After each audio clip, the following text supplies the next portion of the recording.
Gracious! What? And it's 4-3. Bum shot scores! Wow! They score! Between the legs, highlight reel goal! Scores! The wrister, the game winner for the Big Green. Tonight's forming hit. They score! D'Antonio! There's your Big winner! Red, they are your ECAC regular season champions. The regular season is in the past. Playoff hockey is here for women's ice hockey in the ECAC, and we're here to break down the bracket, look out for teams to watch, and it's so much more. Inside the ECAC starts right now, and hello and welcome into Studio 125. Welcome to the show. I'm women's ice hockey beat reporter Anthony Rossi, joined along my fellow beat reporters Christina Jimenez, Meg Buckley, and Rose Carrata. Guys, are you excited for your first Inside the ECAC? I'm thrilled. I'm so ready to get into Rossi. it. It's awesome. It's going to be super fun. We're going to have a lot of fun tonight. Well, I'm sure you guys can say the Bobcats had quite the eventful season, but before we get into what to expect in the playoffs, let's recap what happened in the Bobcats regular season. Let's head to September. September 27th, as the Bobcats start on the road, Quinnipiac opened their season at Maine and beat the Black Bears 7-0 with Maya Labad scoring on a breakaway thanks to Michaela Watson. The next day, the Bobcats handled business once again as Kaylin Lamarche scored the team's first power play goal of the season. Quinnipiac won 4-0. Moving to October, Quinnipiac stayed on the road and had their first loss of the year. Skylar Irving scored a gorgeous one-timer that would lead the Huskies, beating the Bobcats 4-2. Quinnipiac looked to split the weekend with Northeastern, and they did just that with Maya Labad's spinning shot from below the goal line. Bobcats had their second shutout win of the year, 3-0. Bobcats were finally on home ice for the first time in the year on October 8th, where Maddie Samiskevich scored the game winner with 3 minutes and 30 seconds to go in the game. They win that one 1-0. After QU beat Providence, a week later they traveled to Rhode Island and fell 3-2 as the Friars scored the game winner with 5 minutes left. The team closed out on non-conference season with a home weekend against Syracuse. Zoe Ewan scored her only goal of the year in a Game 1 to boost them to a 4-0 win. In the second half of the weekend series, Maya Labad put on a masterclass, scoring a hat trick to close out non-conference, going 6-2. They won that one 4-1. Moving to conference play, Brown's Monique Lyons started Quinnipiac's conference play on the wrong note, winning it 2-1 in overtime. Quinnipiac looked to split the weekend, but they came up short and ended up tying Yale on the road 1-0. They ended that month 6-3-1. After a rough start, though, November they started it strong. They took on the Clarkson Golden Knights, and they shut them out 3-0. Catherine Stockton had the opening goal, kicking off the scoring. Next day, the Bobcats continued their winning ways. They took down St. Lawrence 3-1. Michaela Watson produced greatly on the offensive side of the puck, leading her team to another conference win. Next weekend after that, Jenna Donahue and team made the trek down up to Hanover, New Hampshire to take on the Dartmouth Big Green. Donahue scored the overtime winner on a gorgeous move to take down her alma mater. Within 12 hours, the Bobcats took the trip to Cambridge and beat the Harvard Crimson 1-0. Kendall Cooper had the lone goal in that one. Speaking of lone goals, the Bobcats took a trip to LIU and Kaylin Lamarche had the lone goal on a breakaway. Blink and you might miss this next one. Avi Adams scored the game-tying goal with 6 minutes to go. Ties it for the Cornell Big Red, and they tie the Bobcats after the Bobcats rested for 9 days. Next day after that, the Rust was knocked on. Colgate came into town and dominated 4-1 win for the Raiders. Next up was the Nutmeg Classic, and the Bobcats were on a mission. They beat Sacred Heart 8-1. Kaylin Lamarche had a hat trick. In the last game in November, it was rough. Nutmeg Classic Championship. Quinnipiac tied Yale, but Yale took home the hardware in the shootout. Moving to December, during a midweek game against Sacred Heart, it was a close game and Emerson Driver scored the game winner with just over a minute to go. Quinnipiac lost in overtime to Princeton after Kaylee Doyle had an unfortunate turnover that led to the Tigers winning it. QU ended December with a 13-5-3 record. Following the winter break, the Bobcats got back to business, taking care of Union in an 8-1 win. Jenna Donahue got the party started. The next day, Hannah Cooper fed Kaylin Lamarche a gorgeous pass to boost QU over the RPI Engineers 4-0. Sarah Paul dominated the ECAC all year, and it was no different when she scored a highlight reel goal for the win for Princeton.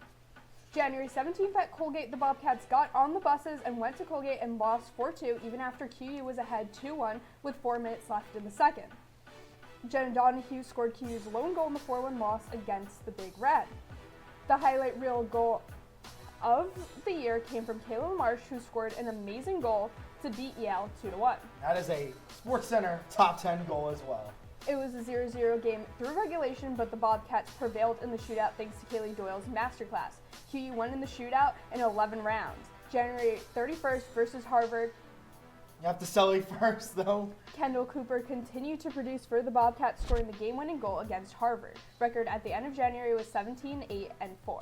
Moving into the final month of this season, February 1st, Quinnipiac started off strong, beating Dartmouth 3-0, and Sadie Pierce returned to Hamden. And February 7th, St. Lawrence, Quinnipiac traveled to upstate New York and lost to 2-1 to St. Lawrence in another close game. The next day, they fell to Clarkston 3-1 in a tough loss, getting swept in the North Country. It's Valentine's Day at RPI, and it's a sweet weekend for the final 2 games of the regular season, and it was all Bryn Pryor as she recorded the fastest natural hat trick in program history. Quinnipiac wins it 7-1, and they'll close out the season strong, beating Union 3-1, with all 4 goals being scored in the final period.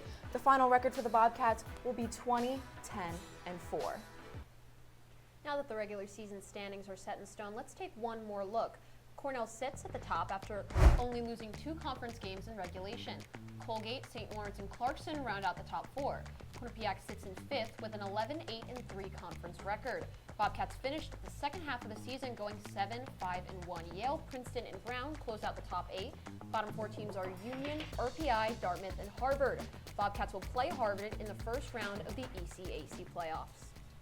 Now that we have seen where the standings are, let's get into some debate. What ECAC teams do you believe overachieved and underachieved throughout the regular season? Anthony, why don't you start us off with your answer? Okay, so after that crazy highlight, got to talk about the overachieving team first. And that is the Cornell Big Red. Last year they finished 4th in the regular season in the ECAC. They swept Quinnipiac in the quarterfinals. They lost to Colgate in the semis in the ECACs. So it was a little bit of a tough year. They didn't make it to the championship. In the NCAA tournament, they beat Stonehill in the first round, and they lost to Colgate again in the quarterfinals. But they only had 3 seniors. All 11 juniors from last season returned, and they finished first in the ECAC this year. It's their first regular season title since 2020. It's their best winning percentage since 2019-20. That season was a great season for the Big Red. Annalise Bergman has taken the leap that she needed to. Gained a lot of first-year talent. For underachiever, make it quick and snappy, it's been the Clarkson Golden Knights. They've been lackluster, to say the least, this year. They finished 4th in the ECAC this year. They didn't win a home game in 2025 until they beat Quinnipiac, their last home game of the season. Before that, they only tied Princeton the day before. They gained former Bobcat Madison Chandler, who only tallied 13 points. She had 34 points in 2 seasons at Quinnipiac. They're talented on paper, but they just really didn't live up to expectations, in my opinion. I mean, I can definitely see where you're coming from with your overachiever. It was difficult for me because, Cornell, you kind of expect them to get that top 1 or 2 slot most seasons. So in my opinion, they didn't really stand out as much of an overachiever to me. I feel like they kind of fell where they normally did. Me personally, my pick was Princeton. I know that they were ranked 7th in the preseason ranking, and they are currently sitting 7th.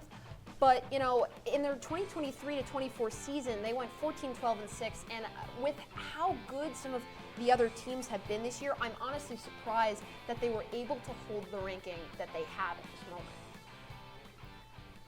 Yeah, I'm honestly going to agree with Rossi on the underachiever here. I also had Clarkson. Just when you compare it with their season previously, going 33, 5, and 2, when that's for overall, and then 18, 3, and 1 in ECAC. When you compare it to this year, it's just not as much as what we were looking for. But to be honest, for overachiever, I'm going Brown. I agree with Rose when you said that. I like that. I really like that. But for me, like you said with Rose, Cornell, they're good. They've been good. They've been nice. But for me, I chose Brown because of the progress.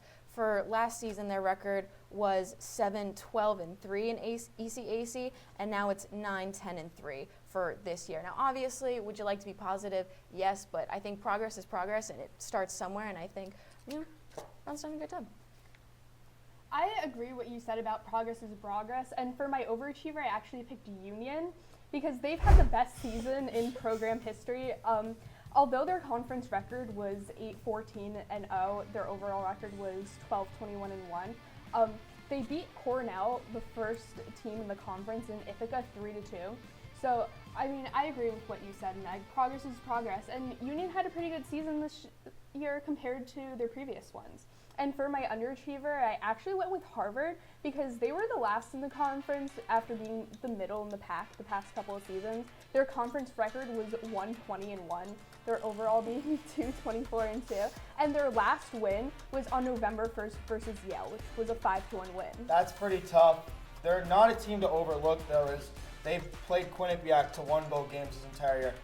Rose, I don't know, did you mention your underachieving team? I didn't. You know, the reason why I didn't was because I also picked Clarkson for my underachieving pick, which I know now we kind of agree on that a little bit. You know, they made it to the Frozen Four last year, and I also put down, 33-5-2 last season. That's what a record. That's incredible. I think that last year they had such a good team, and you look at the pieces that they had this year, it's just, they have it, but they just haven't really shown it in their games.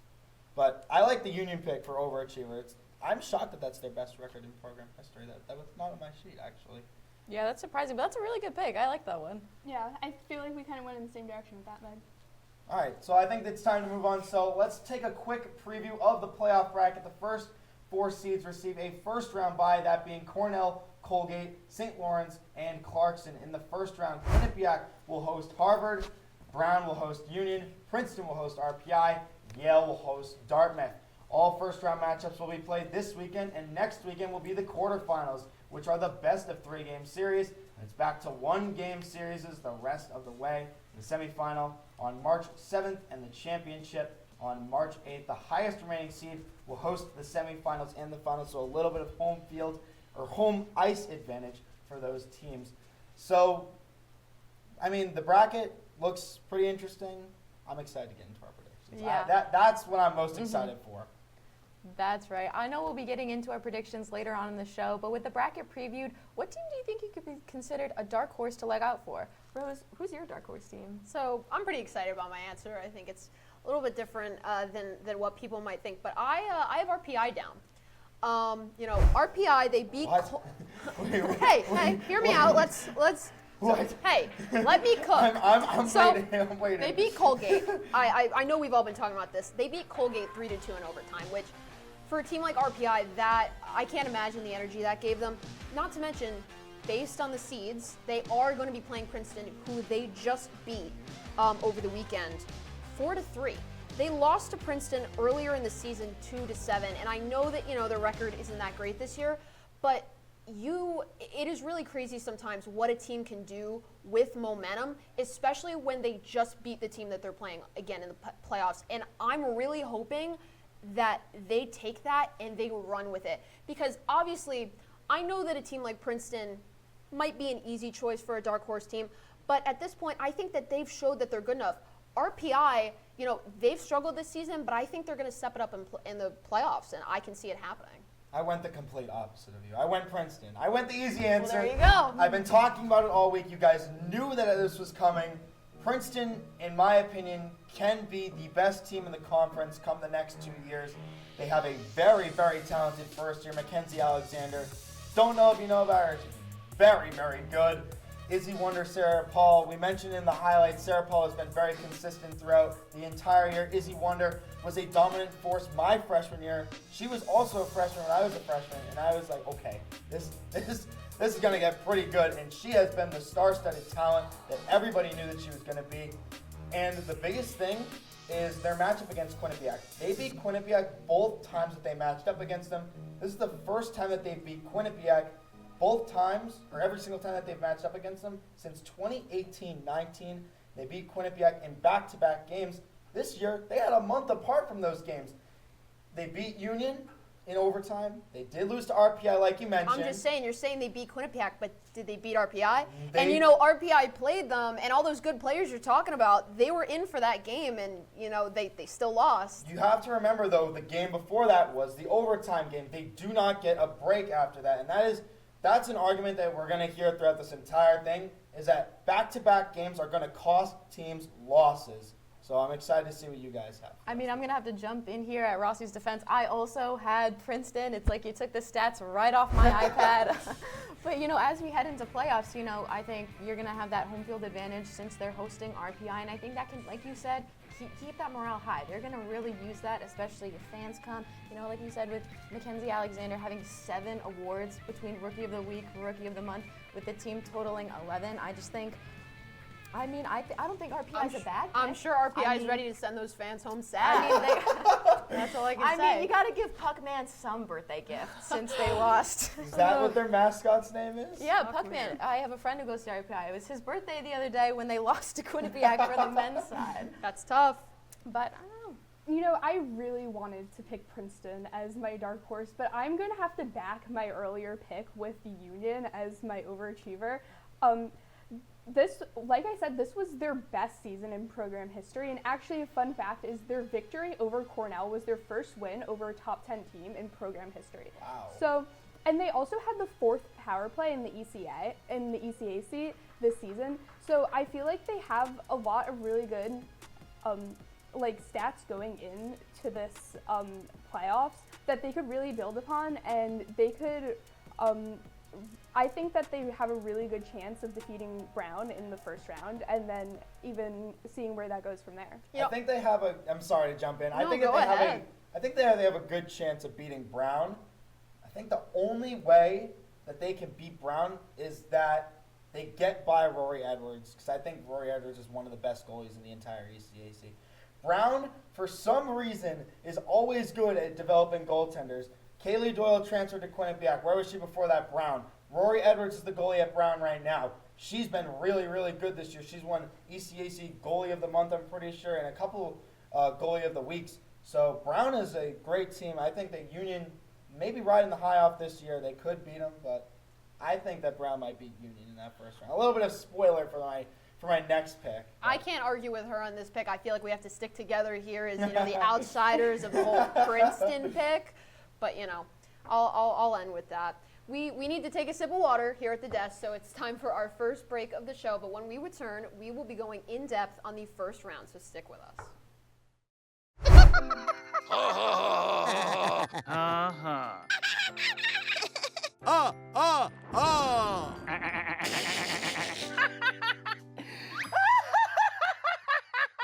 Elmer loves to giggle. Elmer's mommy taught him that laughing can help when you have a big feeling, like when you feel happy. Make sure to celebrate when you're happy and laugh it out. Love your mind. Everyone has a ritual, that small thing that keeps us focused. A habit we never skip to clear our minds and elevate our performance. But what do you do to keep your head in the game, to drown out the self-doubt and support your mental health? Because being your best isn't just about taking care of your body. It's about taking care of your mind and mental health. Discover the resources you need to keep your mind focused and your mental health a priority. Meet the Scan, a simple procedure whose mission is to detect lung cancer early.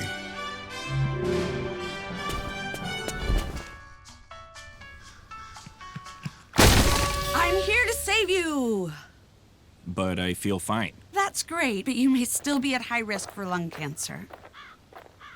Oh man, that's a new fence. If you smoke, early detection could save your life. Learn more at savedbythescan.org. Miss the action? We've got you. Every team, every game. In-depth coverage, all the access, and of course, all the action. No doubt about it. In isolation is when backhand toss up. Scoop layup with 3 seconds remaining. He hits the game winner. Knock, knock, who's there? Nobody. Vinny Duplessis sends it right back. This is Sports Pause, Monday nights at 9:30, only on Q30 Television. Welcome back to Inside the ECAC. The first round of playoffs start on Friday afternoon, so let's take a quick look at the first round matchups one more time before we get into our predictions. Quinnipiac will play Harvard, Brown will take on Union, Princeton will play RPI, and Yale will face off against Dartmouth. Now that we are all refreshed on the first round matchups, let's get into our predictions. Meg, start us off.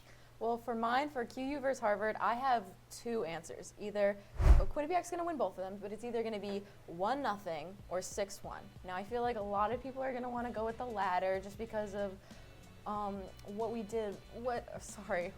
the record was last time. You know, last year, Quinnipiac beating Harvard 7-1, 8-0, 9-0 in the playoffs.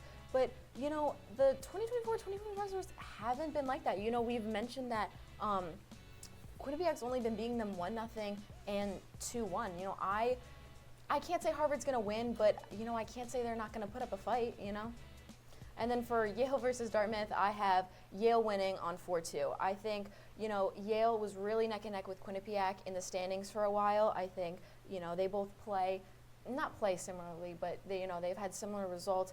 And Dartmouth is 11th in the ECAC. I think they can do some damage, but I don't know. For Princeton versus RPI, I think it's hard to say. Probably the matchup that I was going back and forth the most. I think the score is going to be 3-4. Either team, not 100%, but in my heart, since Princeton was my dark horse, I'm going to say Princeton. Princeton 6-2. Princeton won against RPI 6-2, and then they did lose 1-4, but they're on par with each other. But I just think Princeton is a lot more promising, and they have a lot more opportunities, and I think they're going to go far. And then, no, go ahead. All right, yeah. I'm going to finish my last matchup if you'll let me do that.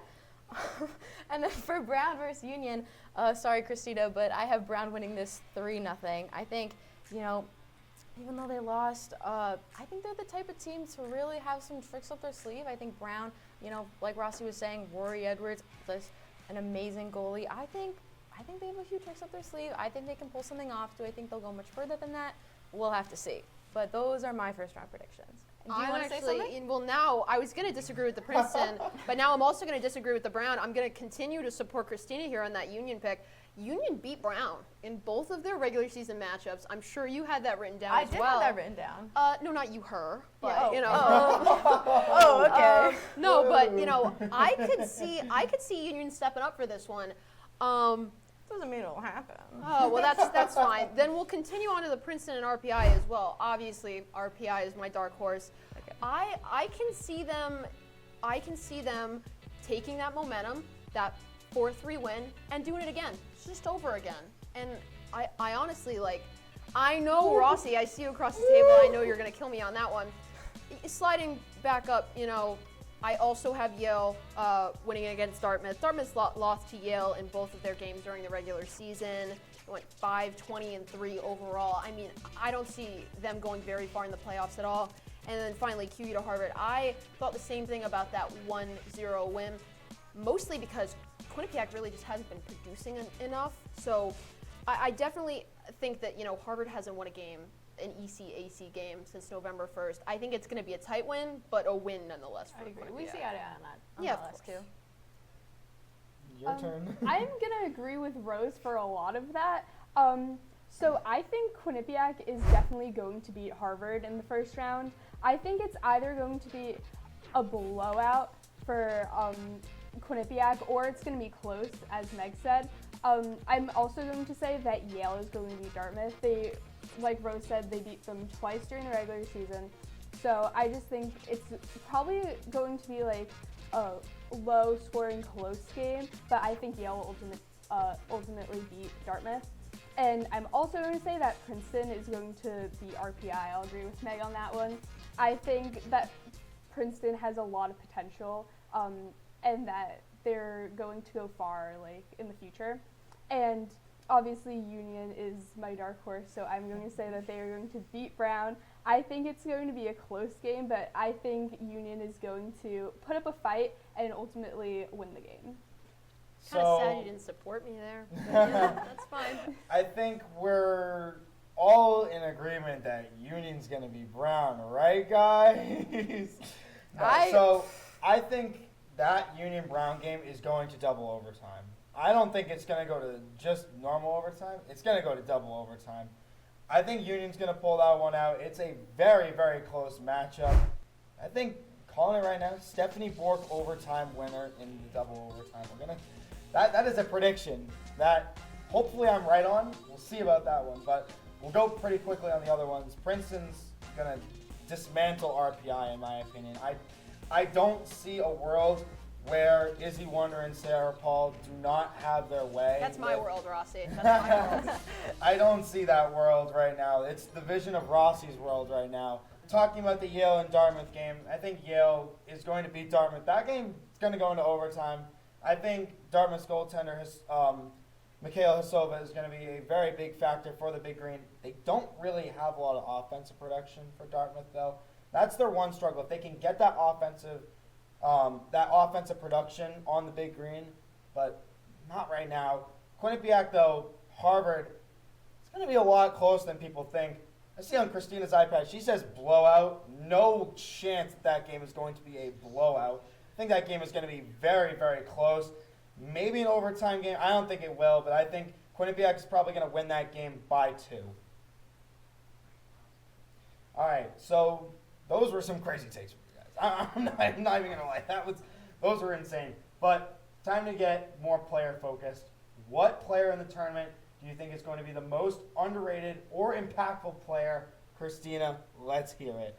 So I kind of went with the more underrated side. My pick is actually Bryn Pryor from the Bobcats. She is currently on a heater. I like this. I like where this is going.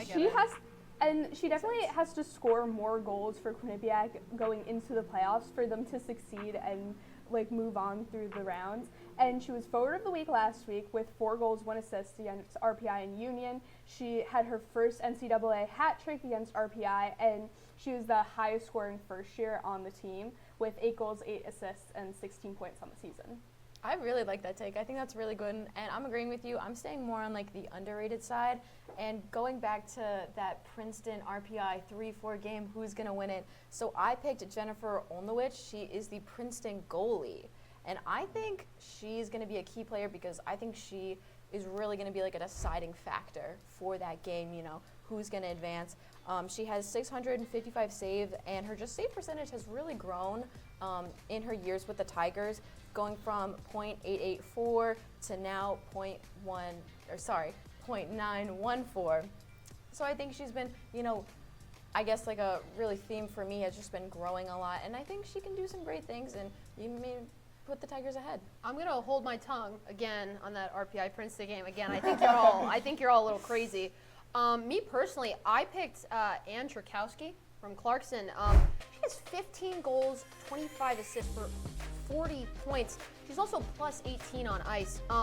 I think she is not only great production for Clarkson, but she is great support. 6 power play goals. Sounds like a wagon to me. I don't know. She's my key player, but I also wanted to highlight a couple of her teammates, obviously, because of those assists. She's supporting Nicole Gosling, Rhea Hicks, Senna Catterall. They're all plus 24 on ice. That Clarkson's production this season has been otherworldly. And, if Quinnipiac does end up beating Harvard and then facing Clarkson, I think they're going to struggle immensely against Clarkson and against Ann Trukowski, especially with how much production that team has when Quinnipiac really falls short there. I guess the center of the desk is going underrated. We're going more general and broad. I went the obvious pick, Izzy Wonder. I think that she is probably going to be a future first-round pick in the PWHL draft. I think that this is the best player in the conference by far. She may be a little bit under the radar on a under the radar team, but she's 7th in the nation in points right now. She leads the conference in points. I think this is the player to watch for the entire tournament. And I'm going to also make another prediction because I'm all about predictions here. I think she's going to win Player of the Year for the entire conference. I think that is an absolute lock. Now, this isn't my pick, obviously. I picked Ann Trukowski, but you're going to say that she's, number 1 overall Player of the Year against Koltenkova? Correct. Yeah. Really? Can I get a why? Can I get an explanation? Or can you get an explanation? Yes. Of course. I think that she's the best player solo because Koltenkova has a lot of players around her. She's got Alyssa Biederman. She has a couple of other players, Emma Pice as well, and they have a good goalie in Colgate. Well, it sounds like it's just a good team. I think it is a good team for Colgate. But for Princeton, they have good players. They don't have the best team around Izzy Wonder. She is able to do it herself. She's able to put Princeton in the place to do that. And I think that following footsteps of Sarah Fillier, the number 1 draft pick in the PWHL this year, another Princeton Tiger is going to go into the PWHL in 2 years and dominate. I think it's kind of crazy that you say Princeton doesn't have that team aspect when we were agreeing earlier on Princeton when Mackenzie Alexander had all those awards. I mean, I think I'm really agreeing with Rose on this one. I love Izzy Wonder. Obviously, you can see I'm I'm Princeton's #1 fan at this point right now. But and don't get me wrong, Izzy Winter's a great player, but I don't know.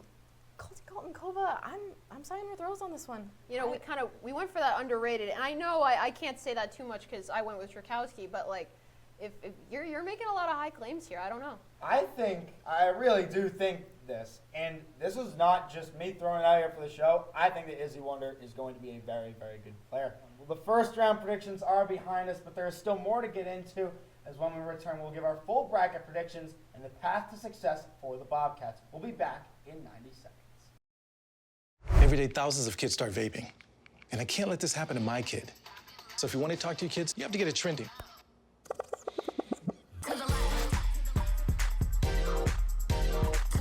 No, you're doing it wrong.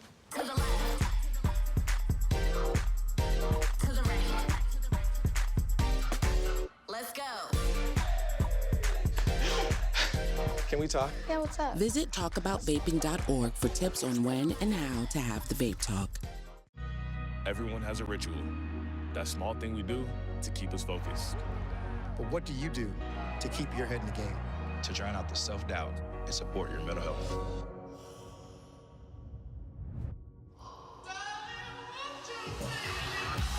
Because being your best isn't just about taking care of your body. It's about taking care of your mind and mental health. Find the resources you need to keep your mental health a priority. Love your mind.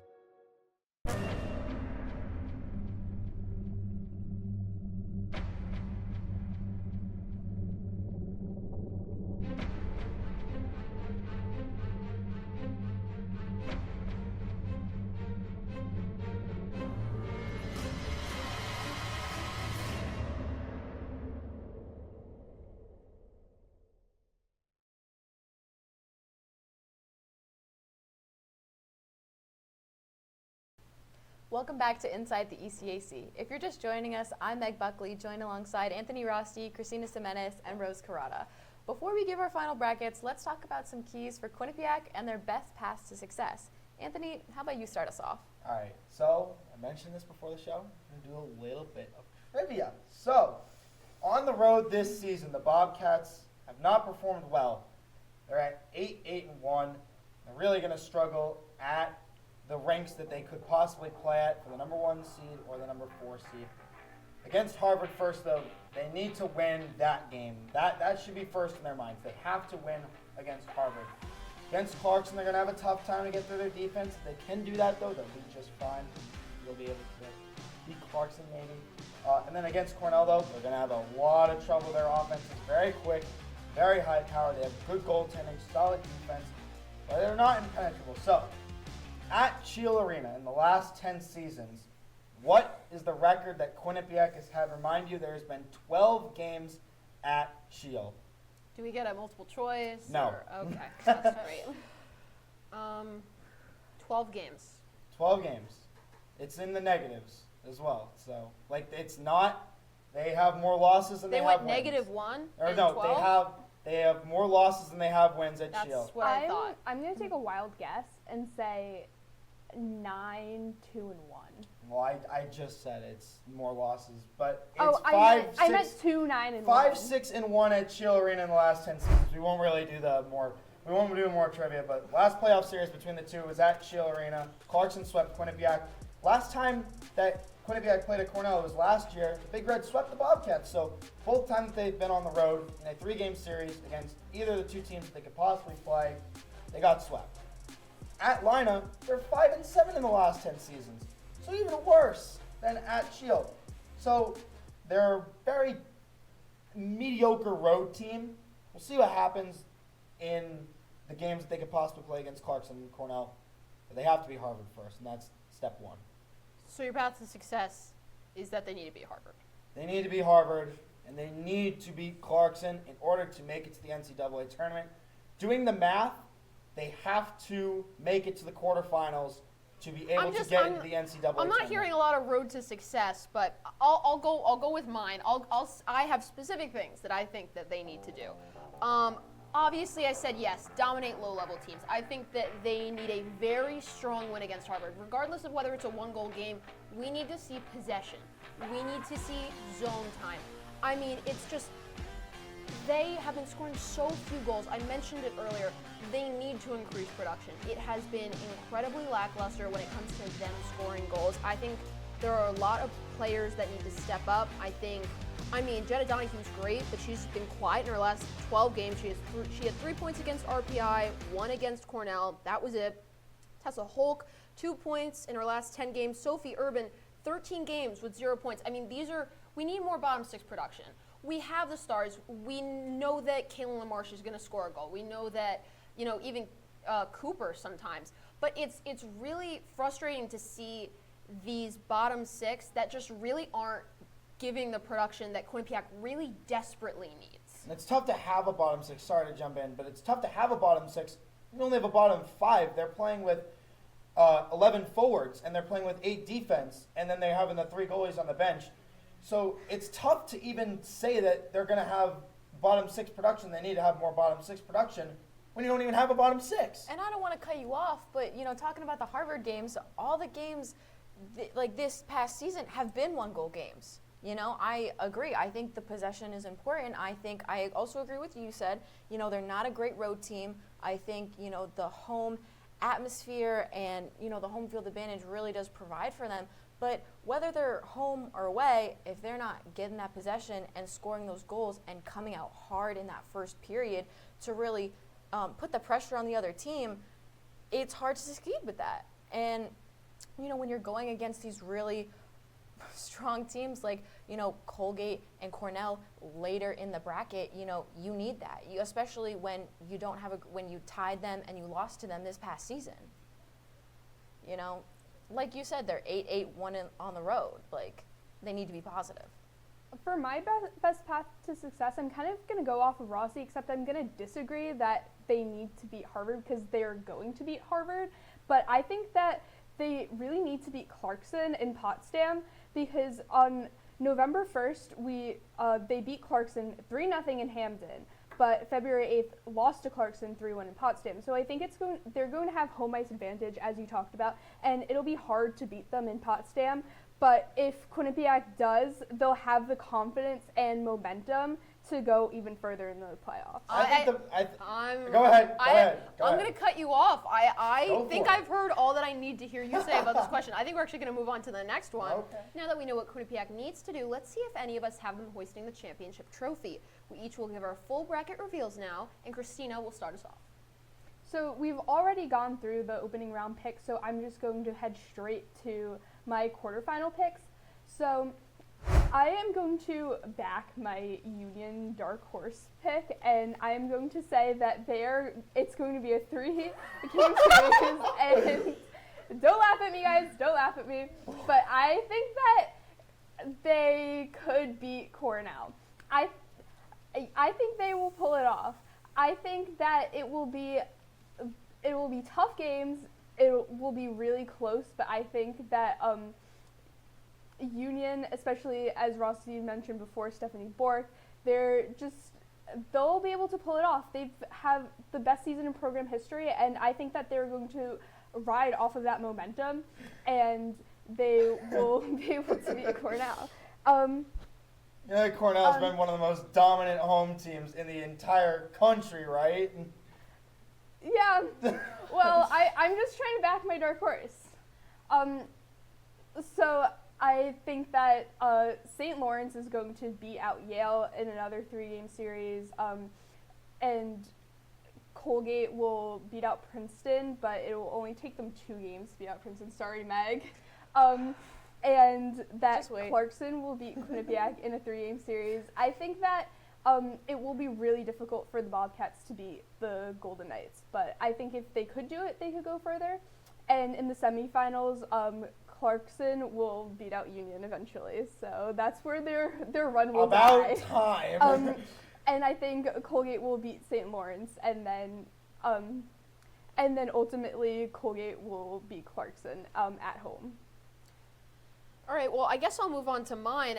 You might see a couple similarities between our bracket because I'm going to talk about some of my lower teams before we go into what's really important here. But, RPI, I said they were going to beat Princeton, And, unfortunately, they will lose to Cornell. They are my dark horse, but at the end of the day, Cornell is Cornell. There's not much that you can do about that. They're going to go 2-1 in that series. They're going to put up a fight. Union to Colgate, again, I can't defend you much longer. I think that, Colgate's taken that. Yale and St. Lawrence, I think that's pretty self-explanatory. St. Lawrence is kind of a powerhouse lately. What I want to talk about is Clarkson, and I want to talk about Clarkson going all the way. I want to talk about Clarkson beating Quinnipiac 2-1. I want to talk about Clarkson beating Cornell, and I want to talk about Clarkson beating Colgate. I think Clarkson is going to make it all the way. I think that they're tearing through those teams. I think they're going to be really, really tough games. But at the end of the day, I think they're going to battle because you always see Cornell and Colgate coming out on the top of these tournaments. Clarkson has something to fight for. Wait. So you have Clarkson as your underperforming or underachieving team, but you have them winning the ECAC? They're going to turn into the wagons they were last season, this season. And I want to hear what she has to say. She looks like she wants to talk. Okay. You'll get your turn, don't worry. And Christina, I'm not going to dog on you for, You laughed her. You literally for the laughed at her for the Union pick. No, I'm not going to dog on you for the Union pick because that's me with Princeton. Oh my goodness. That's been me with Princeton this whole time. Obviously, I think I think Princeton's going to beat Colgate 2-1. I respect that. Do I think they're going to beat Cornell? No, but in my heart of hearts, I think Princeton will beat Colgate. I'm going to disagree with Rose. I think Quinnipiac's going to win against Clarkson 2-1. I think they're going to be messy, tough games for Quinnipiac. And I think because of that, they're not going to pull through with the St. Lawrence win.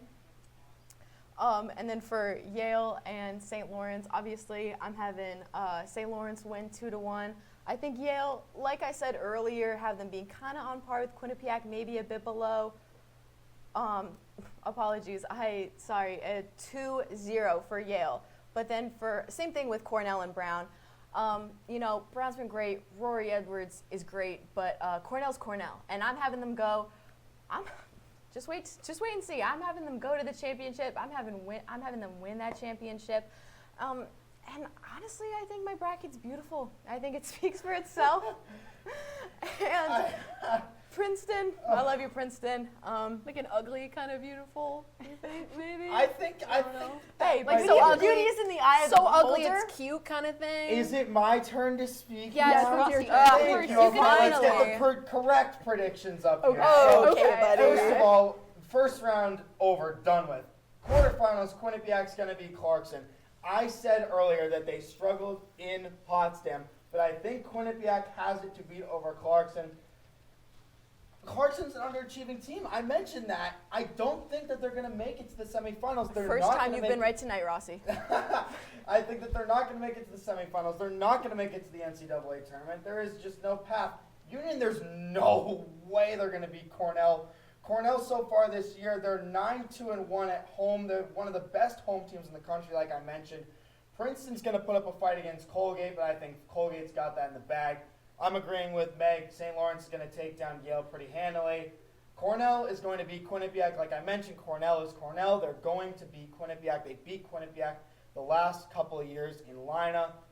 But I have Colgate beating Cornell, and the reason why I have Colgate beating Cornell in the championship is because of the fact that, like you mentioned earlier, Kalti Koltanakova, Alyssa Biederman, Emma Peiss, they are a great team. And I really think that with that team and solid goaltending and more experience in the ECAC tournament, they will take home the championship. So you'll pick Kalti Koltankova and the rest of the Colgate team when it comes to final bracket predictions, but you won't talk about that when you break up Izzy Wonder? As a Princeton truther. As a Princeton truther, I feel like you can't have your cake and eat it too. You can't have it both ways. But hear me out, hold on. Hear me out. I mentioned that the Colgate team is a better team than Princeton, right? Did I not? I did. Sure. I did not say that Colgate has worse players than Princeton. Yeah, but if Izzy Wonder's so good, isn't she taking them all the way? No! Key player means she's taking them all the way. That's why I went with Ann Trukowski. That's why I said Clarkson's going all the way. You seem like you're not backing your picks. I don't understand. And you know what I saw from your bracket? Championship right what now. I saw from your bracket was it was boring. It's Colgate Cornell. That That's every year. I mean, like I said, Clarkson has something to fight for. Colgate and Cornell are always making it there. Like, I don't see anything special in your bracket. I don't see that. I don't see Rossi's World. That's fine. Why is Union up there too? I don't understand that. I don't understand where the Princeton, the Clarkson, the Union love is coming from on this desk. Well, it ain't me, that's for sure. We're just backing the underdog. Okay, well, it's time to go to our final break of the show, but don't click off just yet because we will have a look at the entire NCAA tournament and we'll predict who's headed to the national championship. Stay with us. There are a lot of temptations facing young people today, like electronic cigarettes and skateboarding. Each vape pod can contain the same amount of nicotine as a pack of cigarettes. This can lead today's youth to a lifelong addiction and severe lung damage. Recall and consider the facts before making a poor decision. The health class film guy isn't the best person to talk to your kid about vaping. Got a few minutes? You are. Start the conversation with your child about vaping today.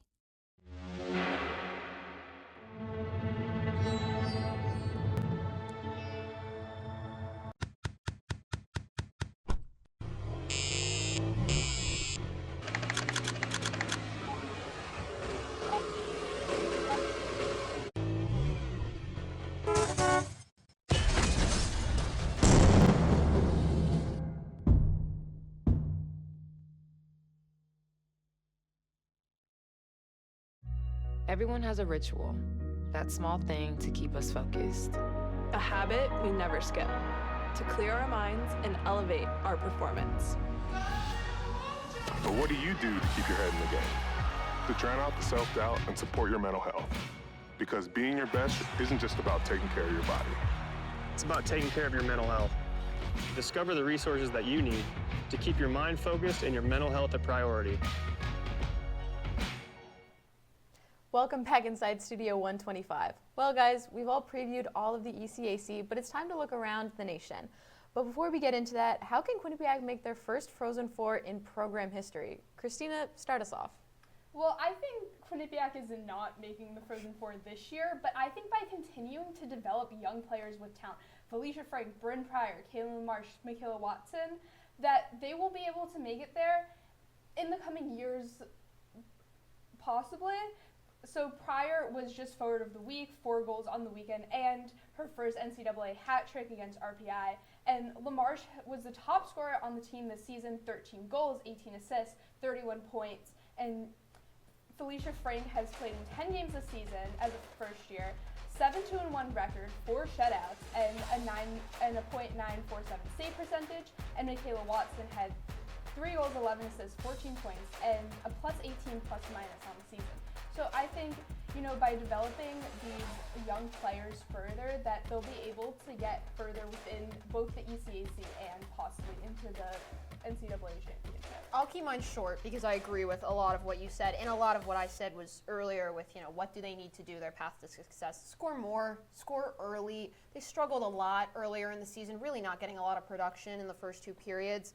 I think it's very slim chance that they make it to the Frozen Four, but I think if they beat Clarkson, they're going all the way. I think if they have the power to get past them, then, anything's possible. I think the biggest thing that they need to do is support Kaylee Doyle in net, and obviously Felicia Frank too as well if she were playing. She's not going to get a lot of time in the playoffs. I think they need to develop her. I think she is a possible star player for this team. But, Kaylee Doyle has been playing great between the pipes, but that doesn't matter if they're not scoring. If you're not supporting your goaltender, you're not going to get anywhere. I'm in agreement with you two guys. I think, are they making the Frozen Four this year? No. I agree with what you said, Christina, developing that new talent and obviously having to work with the talent that they're losing. We're losing Kaylee Doyle after this season. We're losing Maya Labad. We're losing Coop. But I think with the coming years, with the new talent, we can develop Felicia. Bryn Pryor having a great season, like you said, Rookie of the Week. I think it's a reachable goal. I think it's a great goal to have, and I think one that's not unrealistic for them, and I think that it's one that's very achievable. But just this year, also what you said, Rose, totally agree, but I don't think it's in the cards for this year. I think this is the first time that we're actually calm and agreeing. 2 letters, 1 word, no. They're there's not really a path for them to make it. There's too many good teams in the WCHA with Minnesota, Duluth, Wisconsin, Ohio State. That conference is overpowered. I didn't even mention Minnesota as well. That conference is insane. One of the WCHA teams is probably going to win. ECAC team might make it to the national championship, but nobody really is going to make the national championship and come back with the ECAC. I just don't see it, but I agree with the young talent development. I think that Bryn Pryor developed a little bit late. They put her on that first line very, very early. I feel like she probably could have played a bottom six, maybe in that top six, but on the second line role, and then shift up with Kaylin and Maddie and play with that line. But I think that was just a gun that was jumped too early. Seems like we all think that Quinnipiac won't be making the Frozen Four appearance, but a couple other ECAC teams seem to have a shot. So what team do we think from the league do you think will be able to make it the furthest in the NCAA tournament? Anthony, take it away. I mean, I'm just going to pick it up right back off with the ECAC tournament champion that I have. I think Colgate has the best chance. I think that they'll have the best draw. If they win the ECAC, they'll probably draw the number 3 or 4 seed. If they draw the number 4 seed, they'll play the number 5 seed and then make it to the Frozen Four. Whoever they play in that 5 seed, that's probably going to be, in my guess, either Minnesota or Minnesota Duluth. But I think that Colgate is probably going to be able to beat them. Colgate has beaten Ohio State earlier this year, and I think that they'll be the farthest. They have a chance of making the national championship, but to spoil it later, I don't have them in my national championship. I totally agree with you. I think that Colgate will make it to the national championship. If there's an ECAC team to do it, to even make it to the Frozen Four, that Colgate can do it with Kalti Kaltinikova, Alyssa Biederman, and Hannah Murphy. And they have beat other teams high in the poll rankings this season: Cornell, Minnesota Duluth, St. Lawrence. And it shows that they're really up there and that they can easily beat them in the ECAC tournament and in the NCAA tournament. I mean, I think I'm going to disagree. You guys saw my final bracket. I think Cornell's going to go all the way. Did they lose to Colgate? Yeah.